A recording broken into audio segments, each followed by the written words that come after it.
Europe 1. Nikos Aliagas, vous recevez ce matin le porte-parole des Gilets jaunes à Toulouse, Benjamin Cauchy. Bonjour Benjamin Cauchy. Bonjour.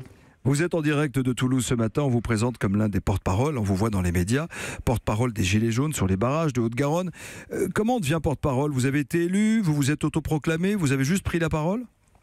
Ni l'un ni l'autre, effectivement, monsieur Aliagas, j'ai pris la parole.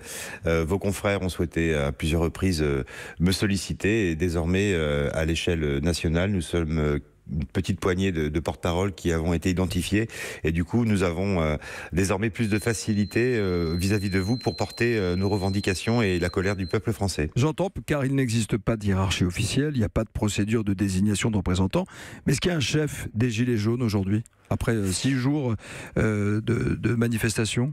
Alors non, il n'y a pas de chef, mais en tout cas, il y a un dénominateur commun à l'ensemble des centaines de milliers de gilets jaunes, c'est effectivement notre mécontentement sur la politique du gouvernement. Vous dites c'est un mécontentement, mais ça ne vient pas de la gauche ou de la droite, c'est quelque chose qui vient de la société. Pour autant, est-ce que vous ne craignez pas de récupération des hommes politiques ?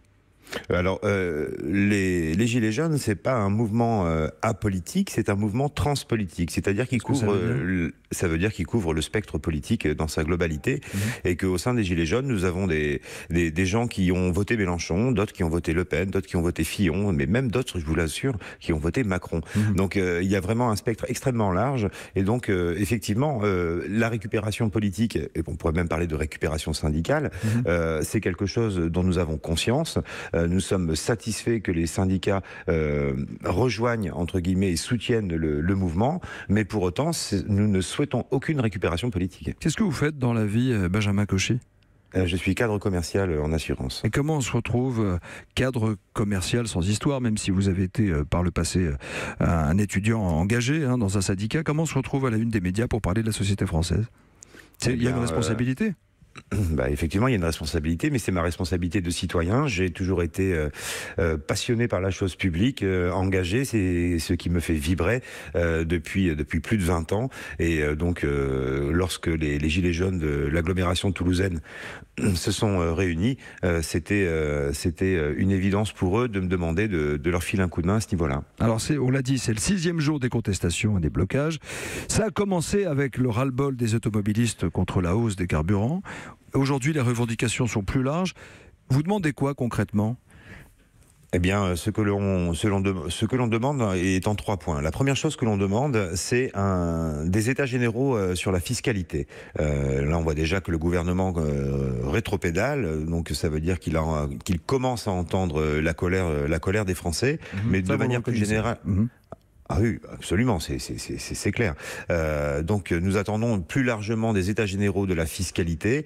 Pour quelle raison ? Parce que même si on réduit un petit peu ces taxes sur les carburants, il faut aller chercher l'argent où il est. Et l'argent où il est, c'est sur l'évasion fiscale. Il y a 80 milliards d'euros d'évasion fiscale qui sont exemptés tous les ans et qui pourraient largement abreuver les comptes publics pour préparer une véritable transition écologique.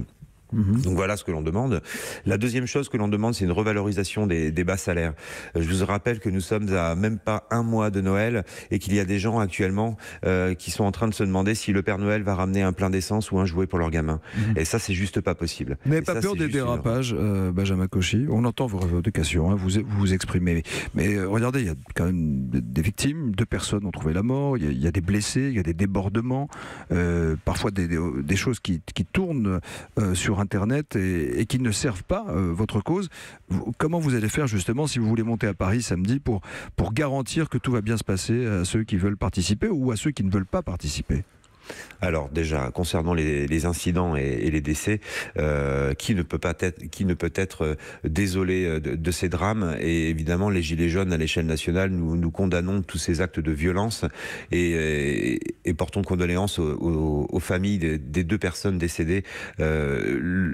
la colère, la contestation, ce mouvement de fond, eh bien effectivement a eu des conséquences fâcheuses et nous les regrettons. Nous appelons à la vigilance, à la bienveillance, au respect des biens publics et des personnes lors de tout rassemblement. C'est quelque chose que nous avons diffusé largement sur l'ensemble des groupes locaux de manière à ce que ça se passe le mieux du monde. Concernant Paris, monsieur Aliagas, effectivement nous appelons à un grand rassemblement national samedi aux abords de la Concorde, de manière à, nous l'espérons, avec cet acte 2, entrer enfin dans une phase de dialogue constructif avec le gouvernement. D'accord. Vous allez vous rendre à Paris, Benjamin Cauchy?